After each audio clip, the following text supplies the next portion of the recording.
गणराज के साथ सम्मानित का स्वागत करें। वंदन जय श्री राम।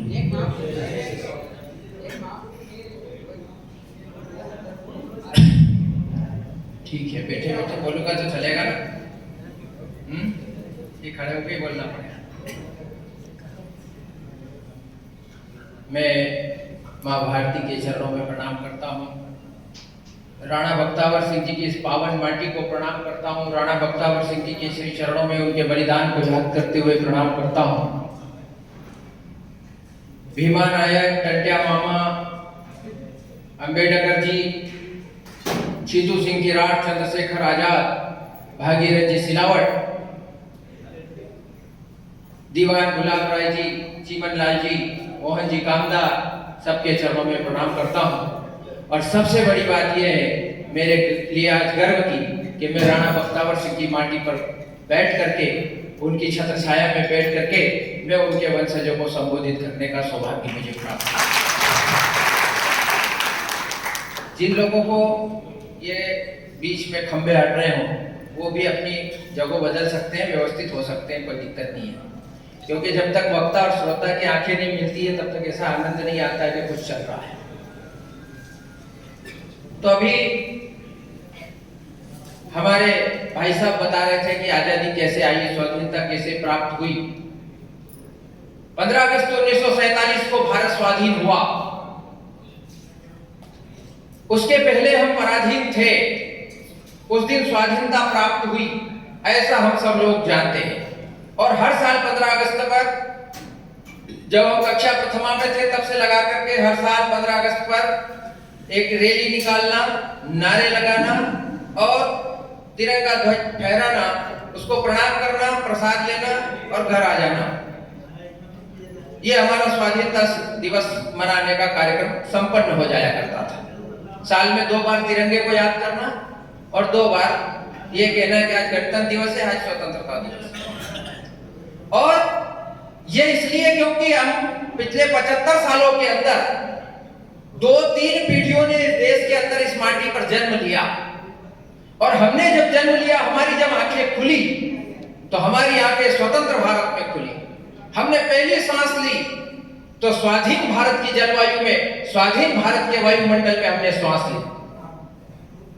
और इस कारण से भारत स्वाधीन कैसे हुआ, भारत की स्वाधीनता के लिए क्या मूल्य चुकाना पड़ा, कितनी माओं ने अपने बेटों को कुर्बान कर दिया, कितनी बहनों ने अपनी राखियां बलिदान कर दी, कितनी सुहागिनों ने अपना सिंदूर न्यौछावर कर दिया, तब जाकर के भारत माता स्वाधीन हुई। यह अनुभूति आपको और हमारी पीढ़ी को नहीं है,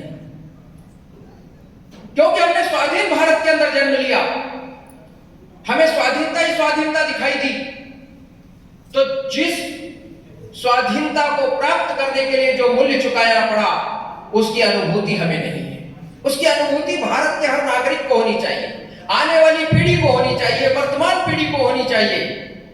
क्योंकि ऐसा कहते हैं कि जो अपने इतिहास से कट जाता है वो समाज इतिहास बन जाता है, उसको लोग केवल इतिहासों में पढ़ते हैं, वर्तमान और भविष्य उसका नहीं रह जाता है। इसलिए हमें ध्यान रखना होगा कि हमारा अपना इतिहास क्या रहा है। हम कई बार भाषणों में सुनते भी हैं, बोल भी जाते हैं कि 1000 साल की गुलामी के बाद 15 अगस्त 1947 को हम आजाद हुए। क्या यह सत्य है? मैं नहीं मानता। मैं इसलिए नहीं मानता क्योंकि मैं उन वीर पूर्वजों का वंशज हूं जिन्होंने पहली बार किसी आक्रमणकारी ने, किसी विदेशी ने इस भारत की धरती पर कदम रखा, वो दाया रखा हो या बायां, उसी क्षण से प्रतिकार शुरू किया है। हमने कभी दास्ता स्वीकार नहीं की, हमने कभी गुलामी स्वीकार नहीं की। हमारे वंशजों ने लगातार 1000 वर्ष तक संघर्ष किया। हम ये कह सकते हैं कि 1000 वर्षों के संघर्ष को 15 अगस्त 1947 को विराम लगा। फिर भी कहां विराम लगा? 1948, 1971, 1962, 1999 कितने युद्ध करना पड़े, कहां विराम लगा संघर्ष? तो हम गुलाम नहीं रहे। हमारा इतिहास संघर्ष का। सिकंदर के आने के पहले भी जितने लोग भारत पर आए सबके साथ में हमने प्रतिकार किया, सबके साथ संघर्ष किया और सबको इस देश से औंधे मुंह वापस लौटना पड़ा। इसलिए कहते हैं कि मिस्र, रोम, यूनान मिट गए जहां से, कुछ बात है कि हस्ती मिटती नहीं हमारी। बड़ी बड़ी सभ्यताएं समाप्त हो गई। जो सिकंदर निकला था दुनिया में विश्व विजेता बनने के लिए, वो जब भारत की धरती पर आया तो यहां से उसे लौट करके जाना पड़ा, और लौट करके नहीं गया तो वो जहर बुझा तीर बर्छी उसे लगी कि वो अपने मुल्क तक नहीं पहुंच पाया, उससे पहले स्वर्ग सिधार गया। आज वो यूनान कहां है, आज वो मिस्र कहां है, आज वो रोम की सभ्यता कहां है। लेकिन भारत आज से 1000 साल पहले, करोड़ों साल पहले भी भारत था, आज भी है, और लाखों वर्ष के बाद में भी भारत भारत ही रहेगा। ये हमारी सनातन सत्य। क्योंकि भारत आपने मैंने नहीं बनाया, भारत किसी ने आकर के नहीं बनाया। भारत ईश्वर प्रदत्त है, दुनिया इसे स्वर्ग मानती है। देवता भी जहां जन्म लेने के लिए तरसते हैं। हम सौभाग्यशाली हैं कि 84 लाख योनियों में हमें मनुष्य की योनि प्राप्त हुई।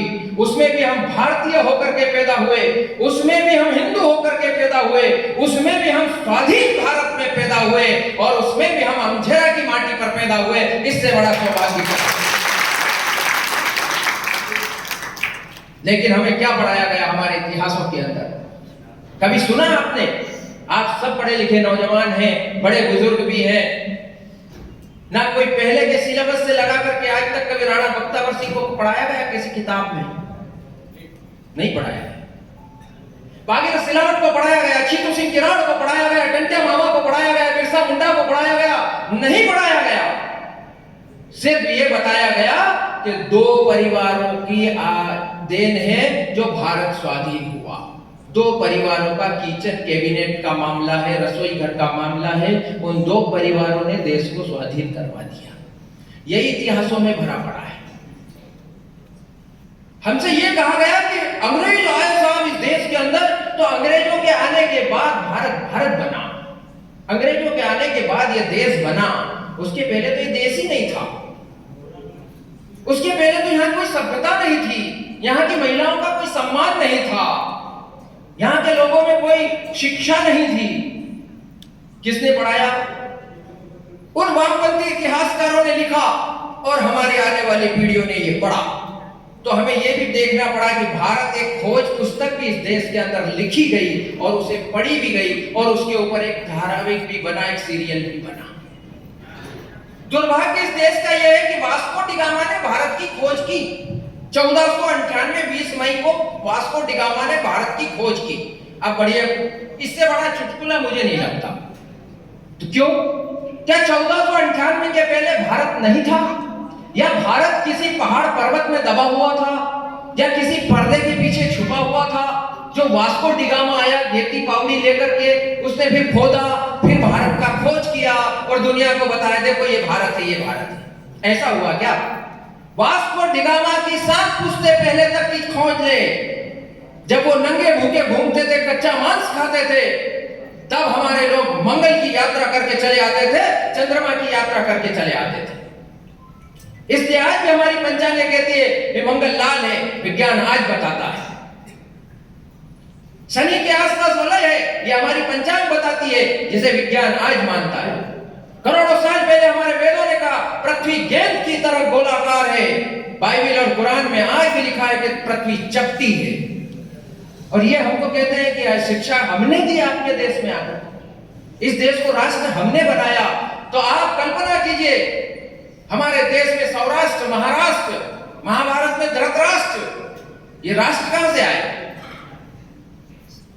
और द्रौपदी के स्वयंवर की उस कल्पना कीजिए कि ऐसी सभा खचाखच भरी है, और द्रौपदी जब खड़े होकर के सब लोगों का सम्मान और स्वागत करते हुए कहते हैं भारतवर्ष के कोने कोने से पधारे हुए समस्त राजा महाराजाओं का हम स्वागत करते हैं। ये भारतवर्ष के कोने कोने से कौन सा भारतवर्ष था? हमारा यह सनातन राष्ट्र, जिसे हम सांस्कृतिक राष्ट्र कहते हैं, सीमाएं राज्यों की हो सकती है, संस्कृति की नहीं होती। और इसलिए हमारा सांस्कृतिक राष्ट्र अफगान और ईरान तक फैला हुआ था। नेपाल, तिब्बत, भूटान, श्रीलंका, सब कुछ भारत का था, सब कुछ भारत का था। आज भी दुनिया में जहां खुदाई होती है जहां जहां खुदाई हुई आप इतिहास उठा करके देखना, गूगल में सर्च करके देखना, कहीं मस्जिद नहीं निकलती, कहीं चर्च नहीं निकलता, कहीं क्रॉस नहीं निकलता। निकलता है तो शिवलिंग निकलता है तो राम भगवान के मंदिरों के अवशेष निकलते हैं तो सूर्य नारायण भगवान के अवशेष निकलते हैं। भारत में नहीं, पूरे विश्व में, क्योंकि हम तो उसी सनातन संस्कृति के वाहक। लेकिन हमें ऐसा पढ़ाया गया, महिलाओं का सम्मान नहीं था साहब, अंग्रेजों ने आकर के सिखाया। अपने लोग कहने लग जाते कई बार, साहब रेल आ गई, अंग्रेज नहीं होते तो रेल नहीं आती, सड़कें नहीं बनती, बिजली नहीं होती। अंग्रेज नहीं आते तो भारत 1857 से पहले ही परम वैभव पर होता। अरे जिस देश के अंदर ढाका की मलमल इतनी प्रसिद्ध थी कि एक अंगूठी में एक साड़ी आ जाया करती थी, उस देश को कहते हैं कि यहाँ के लोग नंगे घूमते थे, और उसको पढ़ाया और हमने मान भी लिया। ये कैसी बात है? तो हम सनातन राष्ट्र के सनातनी लोग हैं, और किसी वास्को डिगामा ने भारत की खोज नहीं की। आप लोगों की जानकारी के लिए बता दूं कि वास्को डिगामा कौन था। पुर्तगाल और स्पेन, दो देशों के अंदर झगड़े होते थे, तो इनका जो सर्वोच्च गुरु था पोप, उस पोप ने टार्टेसिलस गांव के अंदर इन लोगों को बुलाया और वहां बैठकर के इनके बीच में समझौता हुआ। और समझौता क्या हुआ कि आप लोग आपस में मत लड़िए। पुर्तगाल और स्पेन के बीच में पूरी धरती को पोप ने बांट दिया, जैसे उसके बाप की जागीर हो। ऐसा उसने कहा कि पुर्तगाली पूर्व में जाइए, ईस्ट में जाइए, स्पेनिश वेस्ट में जाइए, पश्चिम में जाइए, दोनों अपनी अपनी दिशाओं में जाइए, लूटिए, अपने धर्म का प्रचार कीजिए, और जितना लूट सकते हो लूटिए, लेकिन आपस में मत लड़िए। और दोनों को दो दिशाओं में बांटकर पोप खुश हुआ कि चलो धरती तो चपटी है, ये दोनों अपनी अपनी दिशा में लूटपाट करेंगे। लेकिन उसे ये ध्यान नहीं था कि पृथ्वी गोल है और किसी मुहाने पर आकर के वापस मिलेंगे। इसलिए हमारे देश के अंदर पुर्तगाली आए, डच आए, फ्रांसीसी आए, अंग्रेज आए, और सबसे बड़ी बात बता दूं मैं आपको, पुर्तगाल की राजकुमारी कैथरीन का विवाह ब्रिटेन के राजकुमार चार्ल्स के साथ में होता है। और उस विवाह में हमारी जो वर्तमान मुंबई है, जिसे उस समय बंबई कहते थे, वो बंबई दहेज में दे दी जाती है। आपने सुना किसी को? पूरा का पूरा नगर दहेज में दे दिया। और उन्होंने भी उठाकर ईस्ट इंडिया कंपनी को 10,000 पाउंड के वार्षिक किराए पर दे दिया। ये जैसे उनके देश, पूरा दुनिया उनके बाप की मिल्कियत थी, जिसे चाहे दहेज में दो, जिसे चाहे किराए से दो, जिसे चाहे बांट दो। और फिर हमें यह बताया जाता है कि भारत, यहां का स्वाधीनता संग्राम तो बहुत छोटा सा था साहब। राजा रजवाड़ों ने लड़ाइयां लड़ी, अपने अपने राज्य के लिए लड़ रहे थे। क्या ऐसा था? तो हमें ध्यान में आता ऐसा नहीं था। हमारे देश का स्वाधीनता संग्राम करोड़ों करोड़ भारतीयों का संग्राम था। किसी एक राजा का नहीं था, किसी एक राजकुमार का नहीं था, किसी एक रजवाड़े के लिए नहीं था, तो संपूर्ण मातृभूमि की सभ्यता और संस्कृति की रक्षा के लिए था। क्योंकि जब अंग्रेज भारत के अंदर आए, डच आए, फ्रांसीसी आए, पुर्तगाली आए, हमें यह भी पढ़ाया जाता है कि साहब वो तो व्यापार करने आए, भारत में फूट थी, फूट देख करके उन्होंने कहा फूट डालो और राज करो की नीति अपनाई। फिर उन्होंने अपना शासन कायम कर लिया। फिर 1885 में कांग्रेस की स्थापना हुई। फिर कांग्रेस ने बड़ा एक जन आंदोलन किया। फिर गांधी जी ने हाथ जोड़े और उन्होंने लॉर्ड माउंटबेटन ने हमको आजादी दे दी। फिर वो उनके देश चले गए, हमने हमारा राज संभाल लिया। ये हो गया भारत का इतिहास। तो क्या ऐसा है? कोई भी विदेशी व्यक्ति इस धरती के ऊपर व्यापार करने नहीं आया। सरासर झूठ है। व्यापार करना केवल उनका द्वितीय उद्देश्य हो सकता है। पहला उद्देश्य उनका था भारत की सभ्यता, संस्कृति और धर्म को नष्ट करना, सारी दुनिया को यीशु के चरणों में लाना। क्योंकि ये सब मूर्ख है, भटके हुए लोग हैं, इनको यीशु के चरणों में लाओ, यहीं से ये जन्नत को प्राप्त होंगे। इसलिए सारे देश को ईसाईकरण कर दो, इसलिए वो आए थे। कोई व्यापार करने के लिए अपने साथ बाइबल लेके आता है, पास्टरों को लेके आता है, पादरियों को लेके आता है, पुरोहितों को लेके आता है। जहाज भर भर के पादरी लेकर के आएंगे इस देश के अंदर। और यहाँ आकर के इन्होंने कोई कल कारखाना खोला, कोई उद्योग खोला, सबसे पहला चर्च बनाया इस देश के अंदर। तो ये हमारा देश व्यापार करने के लिए ये लोग नहीं आए थे। ये हमारे देश की सभ्यता, संस्कृति और धर्म सत्ता को खत्म करके इनकी राज सत्ता कायम करने के लिए आए। और महिलाओं की बात करते हैं। अरे जिस देश के अंदर यत्र नार्यस्तु पूजन्ते रमन्ते तत्र देवता का उद्घोष होता है, जहां नारियों की पूजा होती है वहां पर भगवान स्वयं निवास करते हैं, ये उद्घोष जहां पर होता है, जहां हमने कहा शक्ति सहित शिवम शिवम, शक्ति रहित शवम शवम, जहां शक्ति के साथ में है तो वहां तो शिव शिव है, लेकिन शिव से भी अगर शक्ति अलग हो जाती है तो वह भी केवल शव बच जाता है। शिव के अंदर जो ई की मात्रा है वो मेरी माताओं बहनों की का प्रतीक है, वो इनका प्रतिनिधित्व करती है, तब जाकर के शव शिव बनता है। ये मेरे वेदों ने गाया। और उस देश में कहा महिलाओं का सम्मान नहीं था। अरे हमने राधा कृष्ण कहा, हमने सीता राम कहा, पहले महिलाओं का नाम।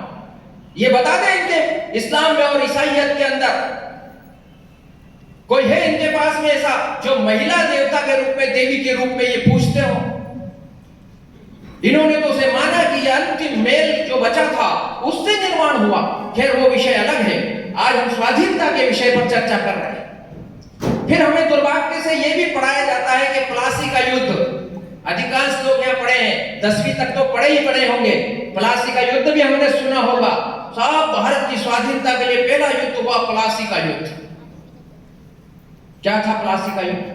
अभी एक जगह प्रदर्शनी लगी थी, हमारे वरिष्ठ कार्यकर्ता जय नंद कुमार जी वहां पर गए। वो बताते हैं कि मैं गया, जाते से मैंने देखा उस प्रदर्शनी में पहला चित्र लगा था साहब प्लासी का युद्ध। फिर मैं अंदर गया, पहला चित्र लगा था Sirajuddaulah, the first icon of भारतीय स्वाधीनता संग्राम। पहला आइकॉन सिराजुद्दौला को बताया गया। कौन था सिराजुद्दौला? 40 मिनट जिसने प्लासी का युद्ध लड़ा, 40 मिनट। एक सैनिक नहीं मारा गया, सिराजुद्दौला को एक चोट नहीं आई। 350 अंग्रेजों के सामने इसके 18,000 सैनिकों ने समर्पण कर दिया। 40 मिनट के बाद ये मैदान छोड़ करके भागा, इसके राजमहल में गया, सारा इसने सामान समेटा, इसकी बेगमों को समेटा और सारा धन लेकर के वहां से फरार हो गया, भाग गया। ये हमारा स्वाधीनता संग्राम का पहला आइकॉन हो सकता है क्या? इससे 16 साल पहले राजा मार्तंडवर्मा ने केरल के अंदर डच की उस समय की नौसेना के साथ संघर्ष किया, जिसके 400 जहाज लेकर के डच लोग भारत पर आक्रमण करने के लिए आ रहे थे। वो कोलाचेन का युद्ध हुआ और उस त्रावणकोर के छोटे से राजा मार्तंडवर्मा ने उन डच लोगों को परास्त किया। और परास्त नहीं किया तो उनको बंदी बनाया, और बंदी बनाने के बाद में उन लोगों का तब तक इलाज किया जब तक वो ठीक नहीं हो गए, और ठीक होने के बाद उनसे कहा कि अब तुम लोग नीदरलैंड चले जाओ।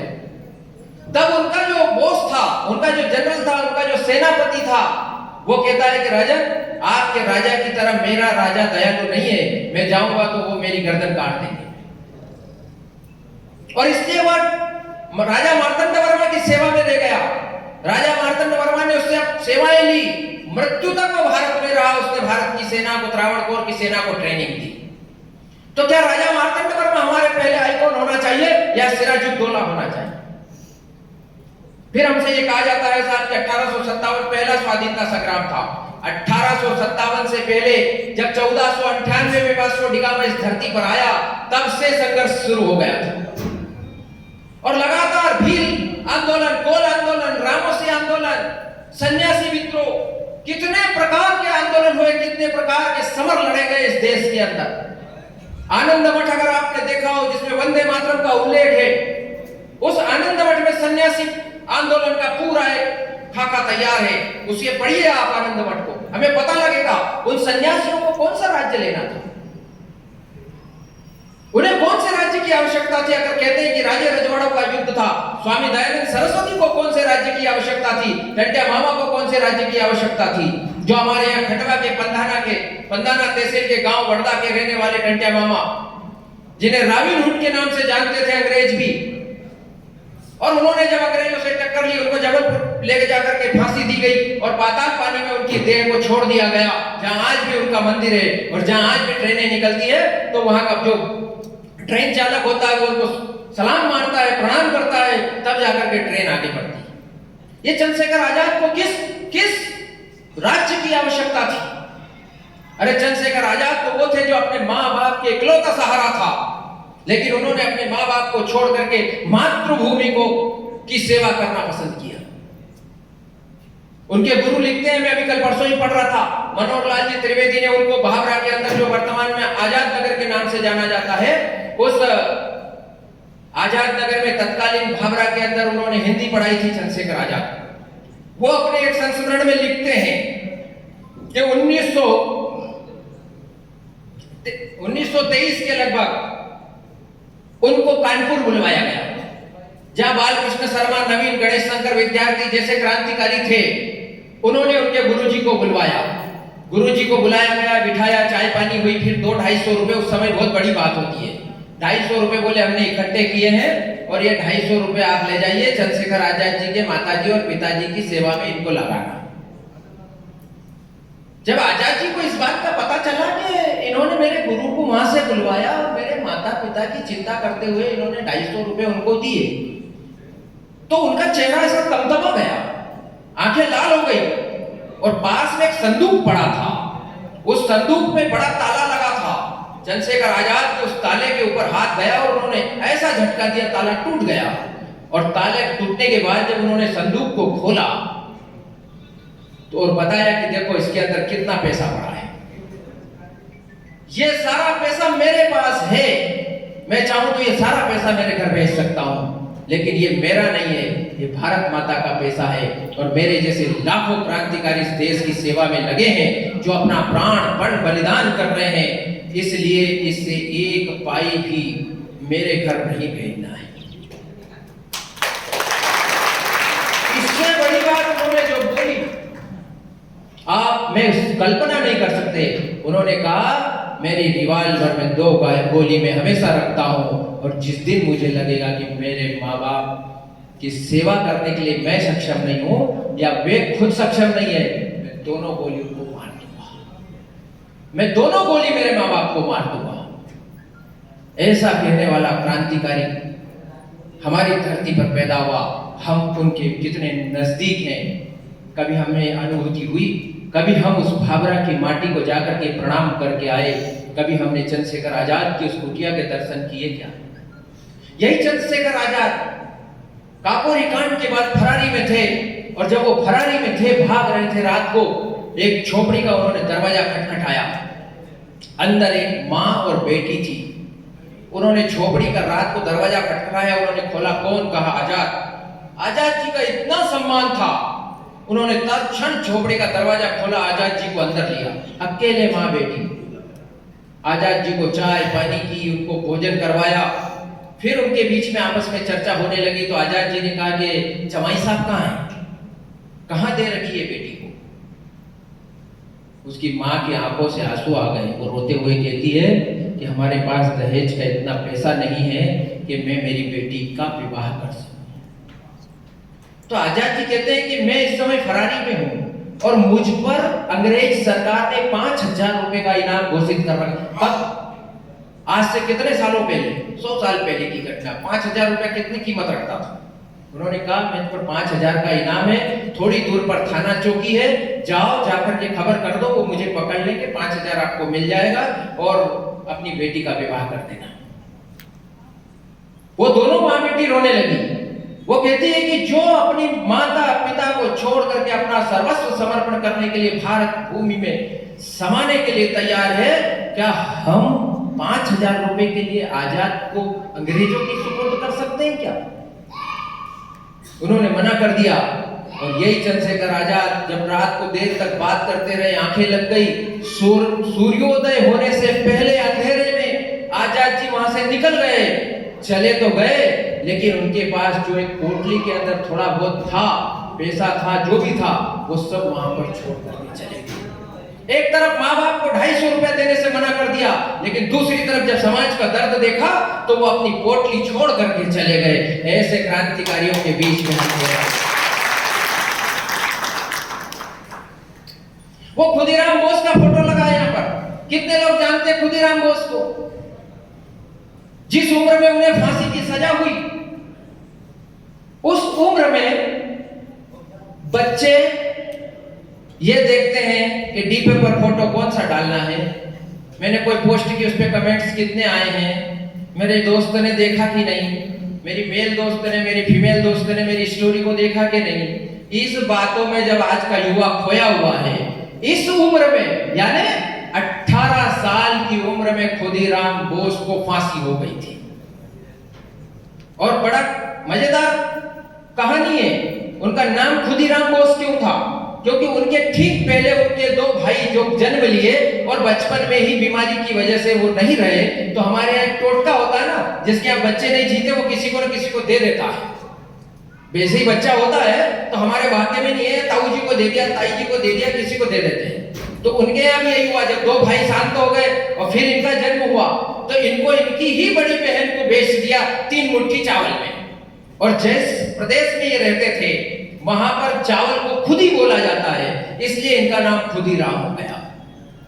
और दुर्भाग्य ये रहा कि 6 वर्ष की उम्र होते होते इनके माता पिता का देहांत हो गया। इनकी उसी बहन ने इनको पाल पोस करके बड़ा किया। और खुदीराम बोस जब 9वीं कक्षा में थे तब क्रांतिकारी संगठन युगांतर से जुड़ गए और 18 साल की उम्र में इनको फांसी की सजा दे दी। प्रफुल्ल चाको और इन लोगों ने दोनों, हम कल्पना कर सकते हैं कितनी कम उम्र के अंदर उन्होंने अपना सर्वस्व अर्पण कर दिया इस धरती पे।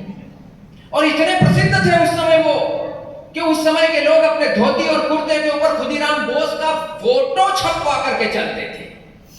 आज का युवा अपने टी शर्ट पर कौन सा फोटो छपवाता है, बोलने की आवश्यकता नहीं। हमने हमारे क्रांतिकारियों के फोटो कभी नहीं छपवाए। हम किन्हीं विदेशियों के छपवाते हैं, किन्हीं विदेशी डाकुओं के, लुटेरों के, विदेशी हीरो हीरोइनों के फोटो हमारे टी शर्ट पर मिल जाते हैं। लेकिन उस समय खुदीराम बोस की यह प्रसिद्धि थी, यह प्रसिद्धि थी कि लोकमान्य तिलक ने उनके ऊपर लिखा तो उन्हें 1908 से लेकर 1914 तक जेल में रहना पड़ा। यह खुदीराम बोस का जज्बा था। और ऐसे असंख्य असंख्य क्रांतिकारियों ने अपना बलिदान दिया, तब जाकर के भारत स्वाधीन हुआ है। लेकिन हमें क्या बताया जाता है कि भारत को बहुत सारा छोटा मोटा राज्यों में टुकड़े हुआ था। फिर 1835 में लॉर्ड मैकाले आया। लॉर्ड मैकाले ने शिक्षा पद्धति दी और भारत में उसने अपनी शिक्षा का जाल फैलाया। फिर 1885 के अंदर अखिल भारतीय कांग्रेस की स्थापना हुई। मुझे कांग्रेस से कोई परेशानी नहीं है, लेकिन जो इतिहास है वो बता रहा हूं, और यह इतिहास सबूतों के साथ दस्तावेजों में लिखा है। 1885 में एक ओ ह्यूम नाम के अंग्रेज ने कांग्रेस की स्थापना की और उसने कांग्रेस की स्थापना करने के बाद में जो लिखा है उसका लिखा दस्तावेज आज भी सुरक्षित है। उसने लिखा कि मैंने कांग्रेस की स्थापना एक सेफ्टी वॉल की तरह की है। सेफ्टी वॉल जानती है मेरी माताएं बहनें, कुकर में सेफ्टी वॉल होता है, बहुत जगह होता है, पर ये एक अपना देखा वाला सेफ्टी वॉल है।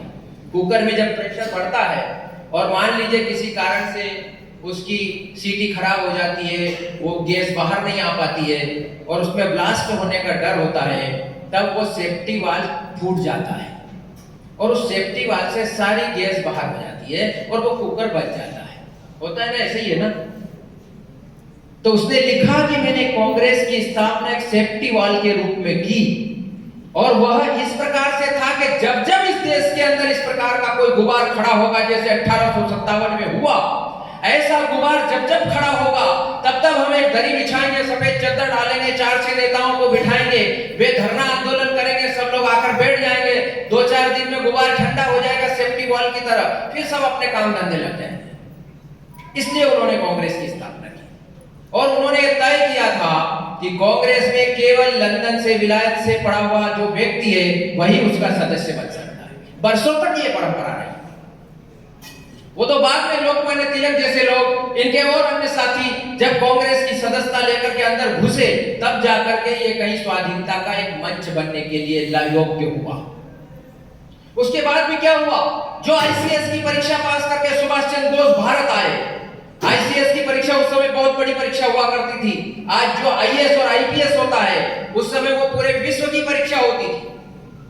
उन्होंने 4 साल की पढ़ाई 7 महीने में करके आईसीएस पूरे वर्ल्ड में 4थी रैंक बनाई, और उसके बाद में भी उन्होंने आईसीएस की नौकरी छोड़ करके भारत भूमि के लिए काम करने के लिए वो भारत आए। भारत में बड़ा जबरदस्त स्वागत हुआ उनका। उन्होंने भी आकर के कांग्रेस ज्वाइन की, कांग्रेस के बैनर तले काम करने लगे। फिर सब लोगों के इतने चहेते हुए कि उन्हें राष्ट्रीय अध्यक्ष के लिए खड़ा कर दिया गया। लेकिन दुर्भाग्य, गांधी जी ने उनके चेले सीतारमैया को सामने खड़ा कर दिया। वोटिंग हुई, सुभाष चंद्र बोस भारी बहुमतों से जीत गए, सीतारमैया जी हार गए। उसके बावजूद भी दूसरे दिन सुभाष चंद्र बोस को बुलाया गांधी जी ने, बिठाया, समझाया और उनसे इस्तीफा ले लिया। इसी वजह से सुभाष चंद्र बोस को भारत छोड़ करके विदेश जाना पड़ा। आजाद हिंद फौज बनाई उन्होंने और उन्होंने कहा तुम मुझे खून दो, मैं तुम्हें आजादी दूंगा, और चलो दिल्ली का नारा दिया। और हम सब जानते हैं, हमें इतिहासों में नहीं पढ़ाया गया, लेकिन इस देश का पहला प्रधानमंत्री सुभाष चंद्र बोस थे। सुभाष चंद्र बोस ने स्वतंत्र भारत की सरकार की घोषणा की थी। वे स्वयं प्रधानमंत्री थे, उन्होंने स्वयं ने तिरंगा लहराया था, उनका अपना एक रेडियो था, उनका अपना एक नोट चलता था, और उनकी सरकार को जापान और जर्मनी सहित 11 देशों ने मान्यता भी प्रदान की थी। तो क्या ऐसे सुभाष चंद्र बोस, चंद्रशेखर आजाद सरी के लोग, और जिस राणा बख्तियार सिंह की धरती पर हम बैठे हैं, दुर्भाग्य है कि 2 पंक्तियां किसी इतिहास के अंदर राणा बख्तियार सिंह को समर्पित नहीं की गई, जिन्होंने मात्र 34 वर्ष की उम्र में उन्होंने अपना सर्वस्व समर्पण कर दिया भारत भूमि के लिए। जब 1857 की क्रांति बैरकपुर की छावनी से मेरठ पहुंची, मेरठ से दिल्ली पहुंची, दिल्ली से पूरे देश के अंदर पहुंची, और उसी चिंगारी में जब अमझेरा के तत्कालीन महाराणा बख्तियार सिंह जी ने 1857 की उस क्रांति को आगे बढ़ाया। और हम सब जानते हैं, मुझसे ज्यादा बेहतर आप जानते हैं कि राणा बख्तियार सिंह जी ने उस समय में सरदारपुर की अपने भोपावर की छावनी पर आक्रमण किया। भोपावर की छावनी अंग्रेजों से शून्य कर दी। उसके बाद मानपुर गुजरी की छावनी पर आक्रमण किया, सरदारपुर की छावनी पर आक्रमण किया, और इतिहास बताता है कि भारत में ये मालवा निमाड़ का जो क्षेत्र था, ये राणा बख्तियार सिंह ने अंग्रेजों से शून्य कर दिया था। जनरल डुरंड एक बड़ी सेना लेकर के आया राणा बख्तियार सिंह जी पे आक्रमण करने के लिए, लेकिन भोपावर से आगे नहीं बढ़ पाया, क्योंकि उसके सारे सैनिकों ने भोपावर से आगे बढ़ने से इनकार कर दिया। वो इतना खौफ खाते थे राणा बख्तियार सिंह।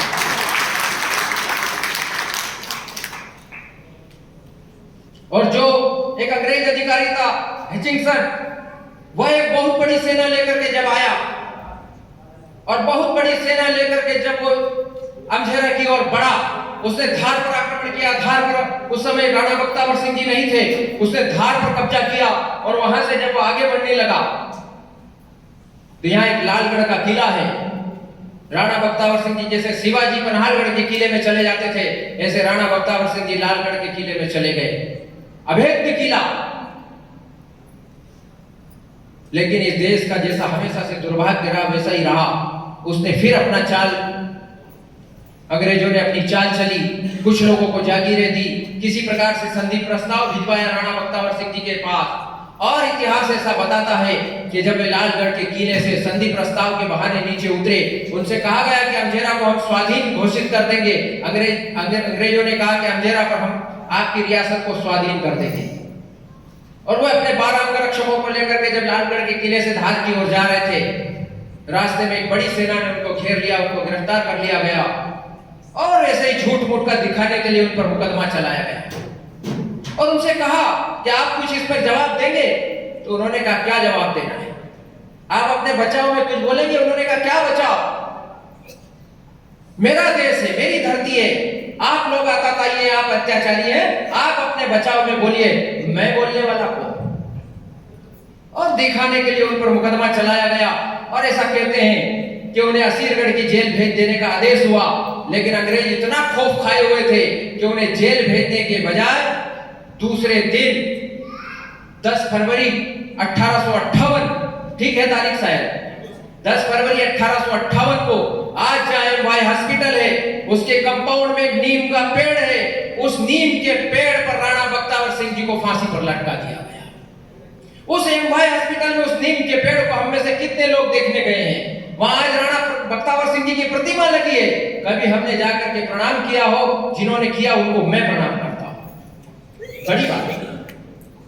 और उससे भी बड़ी बात यह है कि राणा बख्तावर सिंह जी को जब फांसी दी गई तब एक नियम भी तोड़ा गया। उनके साथ में दीवान गुलाब राय जी थे, जीवन लाल जी थे, मोहन जी थे। इनके बीच में आपस में ये हुआ कि हम हमारे राणा को फांसी पर चढ़ते नहीं देख सकते, हम पहले चढ़े। और राणा कहते हैं कि राणा के होते हुए जनता कैसे चढ़ सकती है फांसी पर, मैं पहले चढ़ूंगा। यानी मातृभूमि के लिए बलिदान करने का भी होड़ लगी थी। और राणा बख्तावर सिंह जी को जब उस नीम के पेड़ पर फंदा बांध करके लटकाया गया तो उस फंदे को भी लाज आ गई और वो फंदा भी टूट करके नीचे गिर गया। और नियम ये तोड़ा गया कि जब किसी को फांसी की सजा दी जाए और अगर फंदा टूट जाता है तो उसकी फांसी की सजा माफ कर दिया जाता है। लेकिन राणा बख्तावर सिंह जी से अंग्रेज इतना खौफ खाते थे कि इसे जिंदा नहीं छोड़ना चाहिए, इसीलिए उन्होंने नियम तोड़ करके दूसरा फंदा लगाया और राणा बख्तावर सिंह जी ने इस मातृभूमि के लिए अपना जीवन अर्पित कर दिया।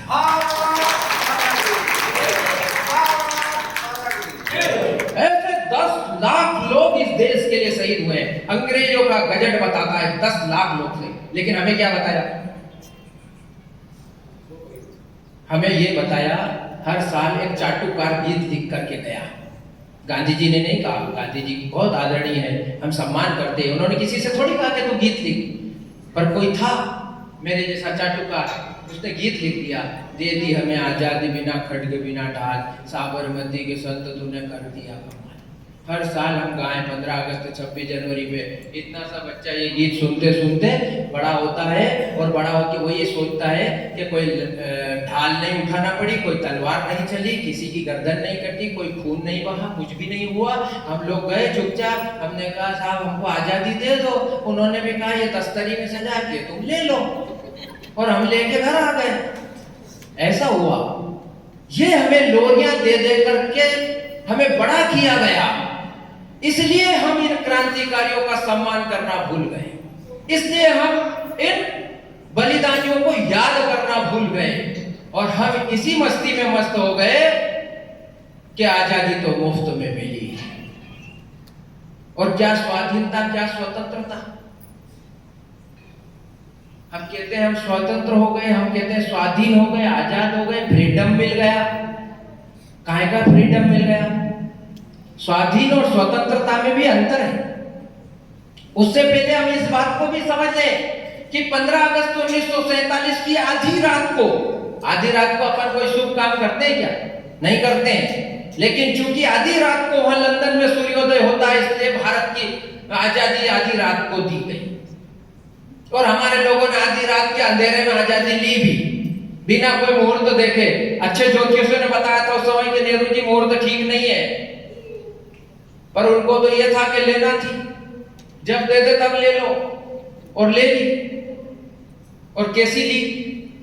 फिर उन्होंने अपना ऐतिहासिक भाषण दिया संसद में, और संसद में ऐतिहासिक भाषण देते हुए कहा कि आज हमने नियति से जो वादा किया था वो वादा पूरा हुआ। कौन सा वादा किया था नियति से? रावी के तट पर आपने 1929 में जो रावी का जल हाथ में लेकर के कसम खाई थी कि हम पूर्ण स्वराज्य प्राप्त करेंगे। 15 अगस्त 1947 को वो रावी नदी तुम्हारी नहीं रही, पराई हो गई। काहे का नियति से वादा पूरा किया? जिस रावी के पानी को हाथ में लेकर के संकल्प किया था। इसलिए अटल जी ने लिखा 15 अगस्त का दिन कहता आजादी अभी अधूरी है, सपने सच होना बाकी है। रावी की शपथ न पूरी है, रावी पर जो शपथ ली वो हमारी नहीं रही। हिंगलाज माता का मंदिर हमारा नहीं रहा, ढाकेश्वरी देवी का मंदिर हमारा नहीं रहा। भगवान राम के पुत्र लव ने जो लवपुर बसाया था, जिसे हम लाहौर कहते हैं, वो लाहौर हमारा नहीं रहा। गुरु नानक का ननकाना साहिब हमसे पराया हो गया, और जिस पंजाब को हम 5 नदियों की वजह से पंजाब कहते थे, वह पंचनद द्विनद में बदल करके रह गया, 3 नद पाकिस्तान ले गया। क्या हमारा रहा? भारत माता को खंडित करके खंड खंड आजादी हमने 15 अगस्त 1947 को प्राप्त की। आप पूजा करते हैं, लगभग सभी लोग करते होंगे। कहीं हमारे घर में मूर्ति खंडित हो जाती है, फोटो फट जाता है, तो हम उसकी पूजा नहीं करते, उसका विसर्जन करके नया भगवान लाते हैं। खंडित प्रतिमा की पूजा नहीं होती। दुर्भाग्य हमारा, हम 75 वर्षों से खंडित भारत माता की पूजा कर रहे हैं, जिसके दोनों हाथ इन सत्ता लोलुप राजनेताओं ने काट दिए। इस खंडित भारत माता की जब तक हम पूजा करेंगे तब तक सुखी नहीं हो सकते। इसलिए भारत को पुनः अखंड करना होगा। अखंडित भारत होगा जिस दिन संपूर्ण भारत अपने स्वरूप में खड़ा होगा, परम वैभवशाली होगा, जगत गुरु होगा भारत। उस दिन इस भारत का जन जन सुखी होगा। और भारत 15 अगस्त 1947 को कट गया ऐसा नहीं है। आज हम वंदे मातरम का गान करते हैं हमारे स्कूलों में, 2 पद गाते हैं, उसके 2 पद। ये वंदे मातरम पूरा गाते थे। अभी होगा क्या वंदे मातरम? होगा तो आप सुनेंगे। पूरा वंदे मातरम गाया जाता था। काकीनाडा के अधिवेशन में, कांग्रेस के अधिवेशन में अली खान अध्यक्षता कर रहे थे। पंडित तुलस्कर गाने के लिए खड़े हुए वंदे मातरम, तो वो खड़ा हो गया, बोले इसमें मूर्ति पूजा की वो आती है, तो हमें दुर्गा 10 ग्रहण धारिणी उसके अंदर आता है, तो कि इसमें मूर्ति पूजा की वो आती है और हम मूर्ति पूजा को नहीं मानते हैं, इसलिए इसे बंद करो। लेकिन पंडित पुलस्कर ने बंद नहीं किया। उन्होंने कहा मुझे वंदे मातरम गाने के लिए बुलाया, मैं वंदे मातरम पूरा गाऊंगा। और उसके बाद में उनकी नाराजगी को देखते हुए 1931 में एक समिति बना करके वंदे मातरम का विभाजन कर दिया। ऊपर के 2 पद रखे, नीचे के हटा दिए। जिस दिन वंदे मातरम का विभाजन हुआ बंधुओं, उसी दिन भारत के विभाजन की नींव रख दी गई थी। फिर उन्होंने आपत्ति ली, हिंदी नहीं होना, हमारे देश में उर्दू होना। फिर झुक गए, कहा हिंदी भी होना, उर्दू भी होना, ऐसा करो दोनों को मिलाकर के हिंदुस्तानी भाषा बना दो। किसी ने सुनी हिंदुस्तानी भाषा? उस दौर में हिंदुस्तानी भाषा बनाई गई। और हिंदुस्तानी भाषा के लिए हरिजन पत्रिका निकलती थी गांधी जी की, उसमें एक पेज आरक्षित होता था, उसी भाषा में लिखा जाएगा। और हिंदुस्तानी भाषा कैसी थी? उसमें ऐसा कहा जाता था, अगर मान लीजिए रामायण लिखना हो तो ऐसे लिखेंगे कि बादशाह राम का बेगम सीता के साथ में जनक जी के यहाँ पर निकाह संपन्न हुआ। यानी हिंदी और उर्दू को मिलाकर हिंदुस्तानी भाषा बनाई गई। और ये जिस दिन बनी, उस दिन भारत का विभाजन होना निश्चित हो गया था। भारत का विभाजन कोई एक दिन में हो गया था। उन्होंने कहा साहब गो हत्या प्रतिबंध की बात मत करो, हम लोग तो गौ का मांस खाते हैं, इसलिए ये बात मत करा करो। गौ हत्या का प्रस्ताव हटा दिया गया। उन्होंने कहा देखो ये शिवाजी राणा प्रताप और इन लोगों की बात मत करा करो, ये शिवाजी और राणा प्रताप से हमको बहुत नफरत है। शिवाजी और राणा प्रताप पर बोलना बंद कर दिया, शिवा भावनी पर प्रतिबंध लगा दिया गया।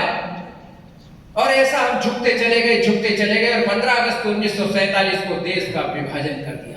जिन लोगों ने कहा था साहब हमारी देह के 2 टुकड़े हो जाएं पर हम देश को नहीं बंटने देंगे, वो बैठे थे नौलखी में और यहाँ देश का विभाजन हो गया। 10 लाख लोग मारे गए। उस विभाजन की त्रासदी अगर आपने देखी हो, सबने देखी गदर फिल्म, किस तरह से ट्रेनें भर भर करके उधर से लाशें उन लोगों ने भेजी। तबादला आबादी नहीं होगी, इधर से आबादी उधर नहीं जाएगी, उधर से इधर नहीं आएगी। पाकिस्तान तो हिंदू शून्य हो गया, लेकिन भारत का क्या हुआ? ऐसी आजादी हमें प्राप्त हुई। आज हमको संकल्प लेना है, ये दिन वही था 14 अगस्त का, जिस दिन भारत अखंड था। 14 अगस्त तक आधी रात के बाद वो खंडित हो गया। और इस अखंड भारत को पुनर्निर्माण करना हम सब लोगों का संकल्प है, हम सब लोगों की कामना है, पीड़ा है। अब आप लोग कहेंगे कैसे हो सकता है साहब, भारत तो विभाजित हुआ, गलत हुआ, वापस एक होना चाहिए, पर शायद नहीं होगा। ऐसा आता ना मन में।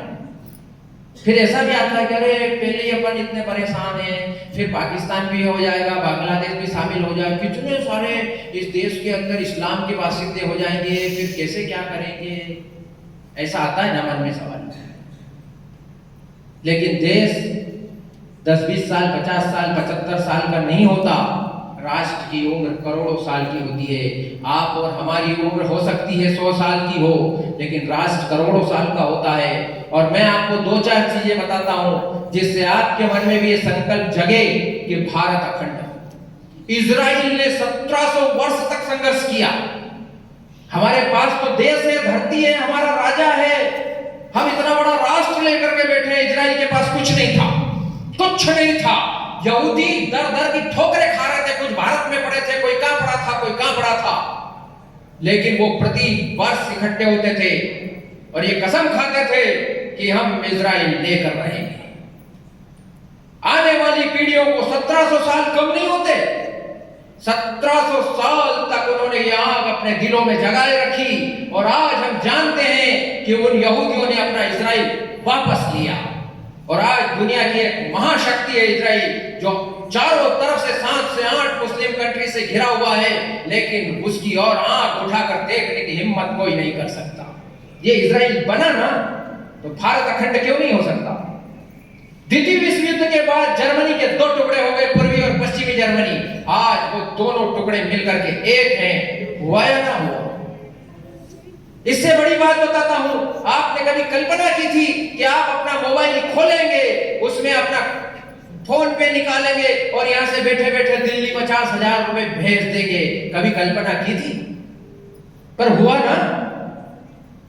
ऐसे ही एक दिन ये भी आएगा कि पूरे भारत में बिना पेट्रोल और बिना डीजल के गाड़ियां चलेगी और ये अरब के देश भूखे मरने की कगार पर हो जाएंगे। जो पाकिस्तान को कोस रहे, जो गधे बेच करके अपने बजट चलाता है और जो अरब देशों पर उछलता है, उसकी ये स्थिति हो जाएगी, पीने का पानी मयस्सर नहीं होगा। फिर आप और हम सब बहुत अच्छी तरह जानते हैं, लोग हर साल हमको हंसते थे, हर 5 साल में हंसते थे।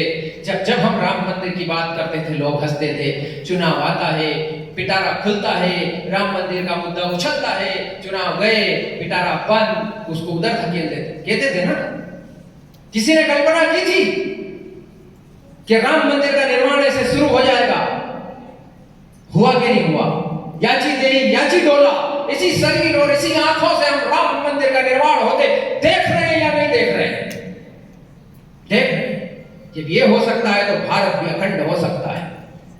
फिर लोगों ने ये भी कहा 370 हाथ लगाओगे तो खून की नदियां बह जाएगी। लोग सब यही कहते थे 370 हटाना बहुत मुश्किल है। 370 हटी, खून की नदी तो छोड़िए, ऐसे कहने वालों की आंखों से खून जरूर बहा होगा, लेकिन 370 हट गई। असंभव कुछ नहीं है दुनिया में, सब कुछ संभव है।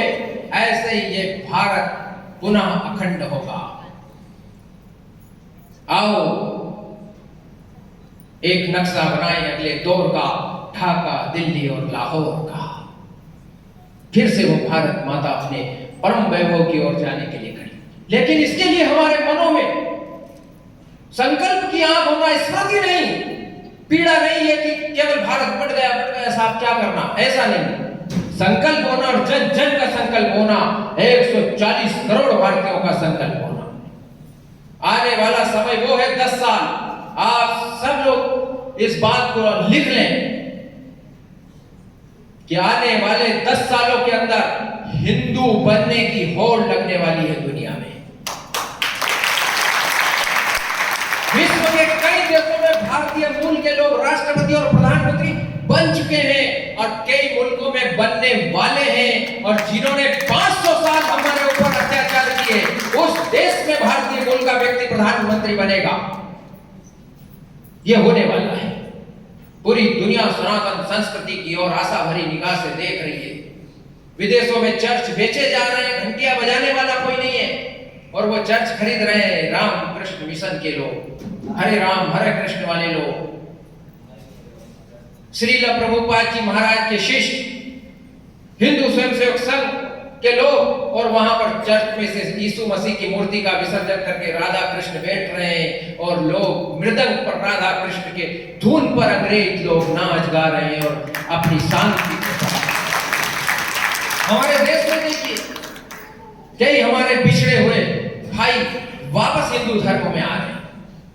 आज से 4 पीढ़ी पहले, 5 पीढ़ी पहले, 3 पीढ़ी पहले, 7 पीढ़ी पहले जो समीउल्लाह है, जो कश्मीर खान है, उनकी 4 पीढ़ी पीछे जाते हैं तो कोई राजपूत मिलता है, कोई राठौड़ मिलता है, कोई ब्राह्मण मिलता है, कोई क्या मिलता है, लेकिन मिलता हिंदू है।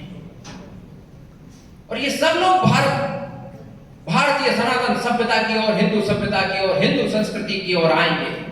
लेकिन वो ऐसा कहते हैं ना कि हम किसी बफेट में गए और वहां पर ऐसी बहुत सारी चीजें हैं, गुलाब जामुन रखा है, रसगुल्ले रखे हैं, कचौरी रखी है, 10 तरह की रोटियां रखी है, सब्जियां रखी है, और खूब खा लिया और घर आकर के तड़पने लगे। क्यों? हमारा जो है पाचन तंत्र ठीक नहीं है। पाचन मजबूत होगा तो हम सबको बचा जाएंगे। इसीलिए हिंदुस्तान का पाचन तंत्र मजबूत करना होगा। जब ये बाढ़ आएगी हिंदू बनने की तो हम सबको समाहित कर लें, लेकिन हम अपने मूल को नहीं बदलें। ऐसा भारत बनाना पड़ेगा। और ऐसा भारत बनाने के लिए हमें क्या करना पड़ेगा? तो बहुत सारे लोग कहते हैं साहब 5 साल में एक बार वोट दे दो, सबसे बड़ा दान मतदान, करिए आए, हो गया काम। ऐसा नहीं होता है। सत्ताओं से समाज का परिवर्तन नहीं होता है। समाज जागता है तो सत्ताएं बदल देता है। अभी लोगों ने यही सोच लिया, पिछले 5 साल 10 सालों से मैं देख रहा हूं, ऐसा देखते हैं कि बहुत बड़ा काम हो रहा है, अपन तो जीता है, वोट दिया साहब हमने। सत्ताएं कभी समाज को नहीं बदला करती, लेकिन समाज जब जब संगठित होता है तो सत्ताओं को उखाड़ फेंकता है। इसलिए समाज मजबूत होना चाहिए, समाज संस्कारवान होना चाहिए। और जिस स्वाधीनता से स्वतंत्रता की ओर हम चलने की बात करते हैं, स्वाधीन होना माने हमारे अधीन हो गए, अंग्रेजों के अधीन थे, फिर हमारे अधीन हो गए, लेकिन स्वतंत्र हुए क्या? मैं नहीं मानता। स्वतंत्र का अर्थ होता है स्व माने में खुद, और तंत्र माने सारा जो सिस्टम होता है। तो हमारा अपना सिस्टम हमने खड़ा किया क्या? नहीं किया। 1935 का जो गवर्नमेंट ऑफ इंडिया का रूल्स अंग्रेजों ने बनाया था, उसको आधार बना करके हमने हमारा संविधान बना दिया।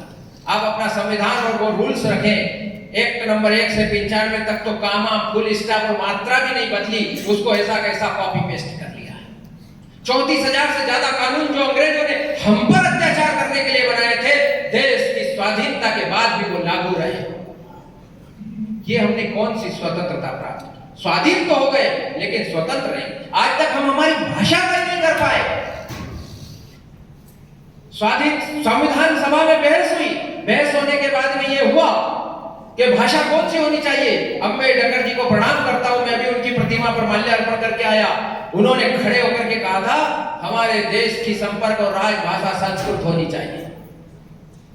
उदाहरण भी दिए, जब इजराइल की हिब्रू भाषा खत्म हो गई थी और उन्होंने उसका व्याकरण बनाया और वो भाषा आज इजराइल में हिब्रू ही चलती है। जर्मनी का उदाहरण बताया, फ्रांस का उदाहरण बताया कि वहां अगर मातृभाषा में नहीं बोलता उसका कोई सम्मान नहीं होता।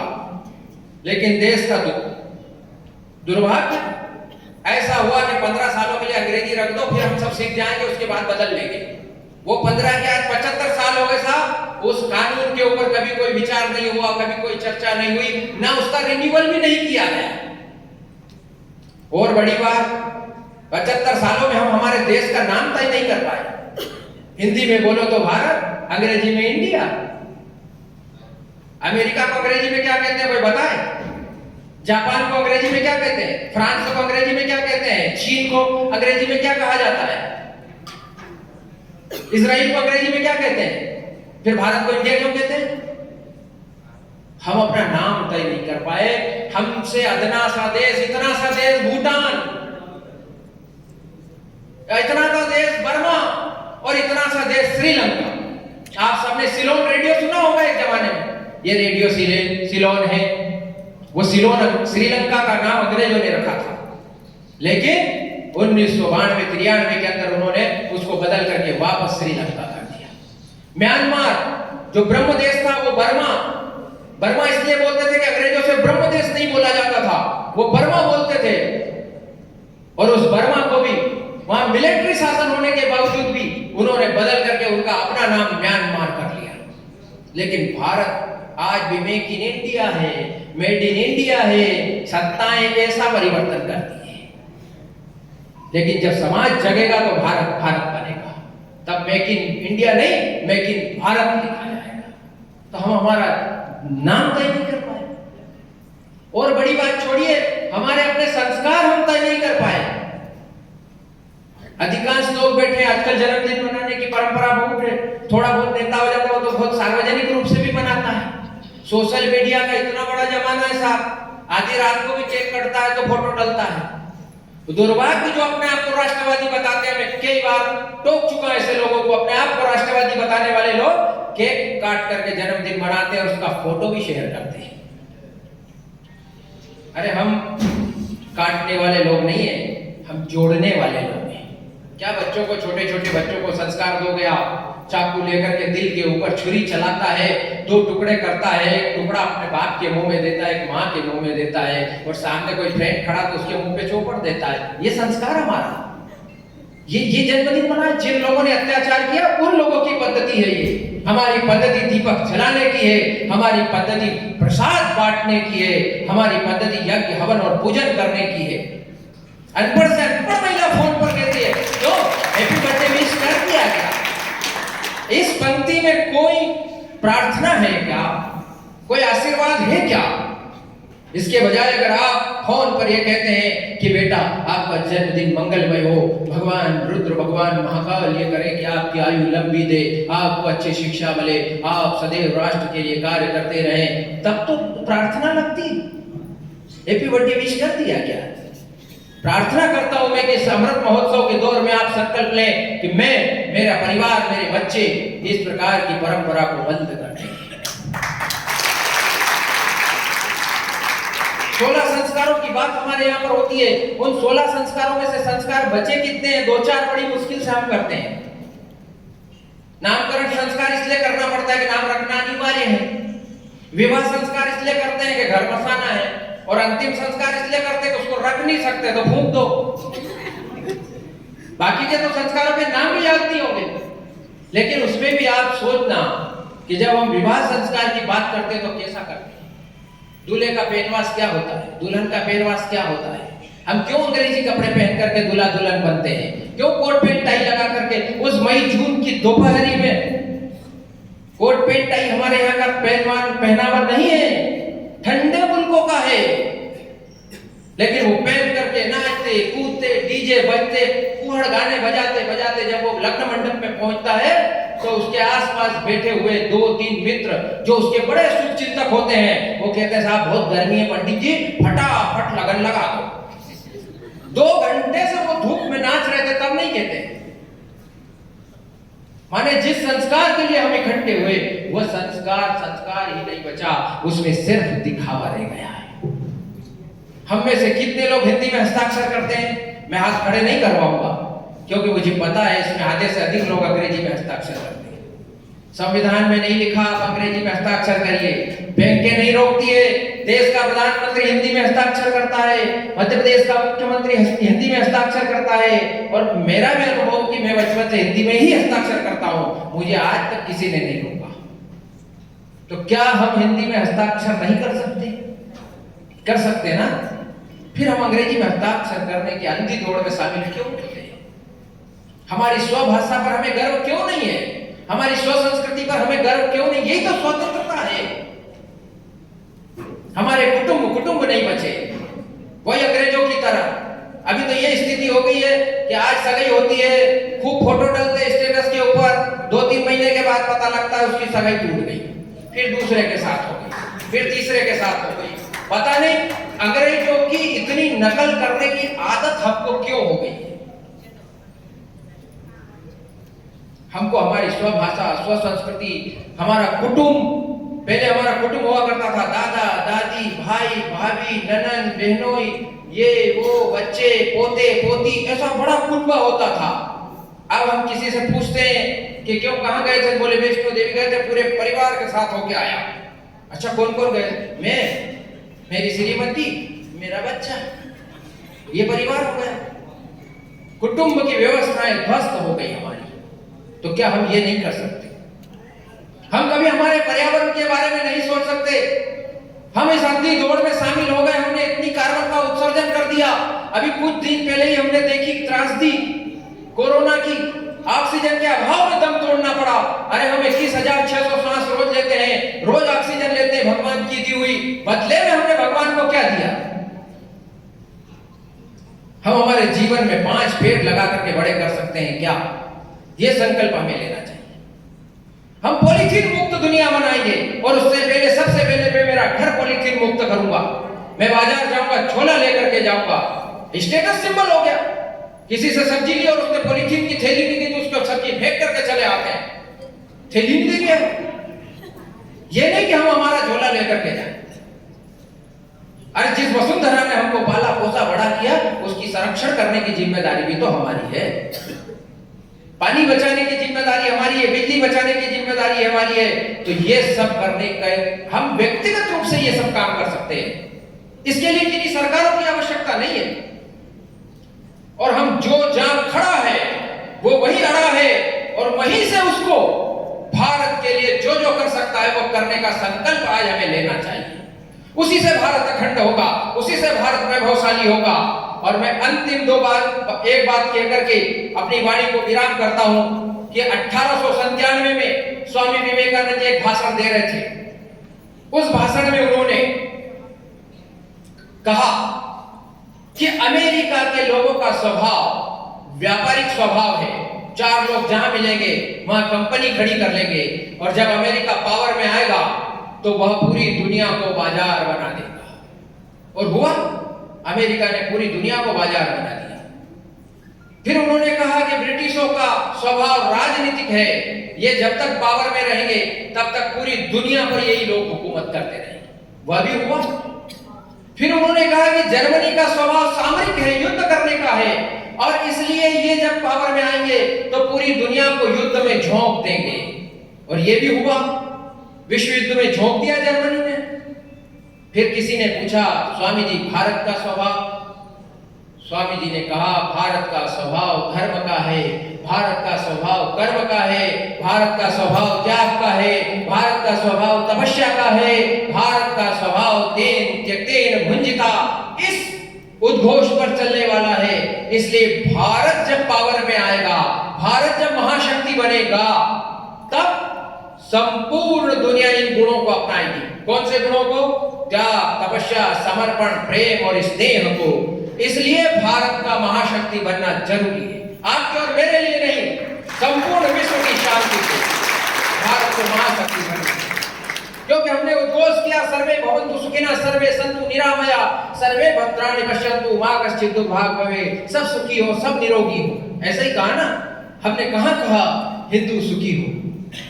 हमने कहा केवल भारतीय सुखी हो? हमने कहा सर्वे भवतु, सब सुखी हो। हमने कहा वसुधैव कुटुंबकम् का सारा विश्व मेरा परिवार है।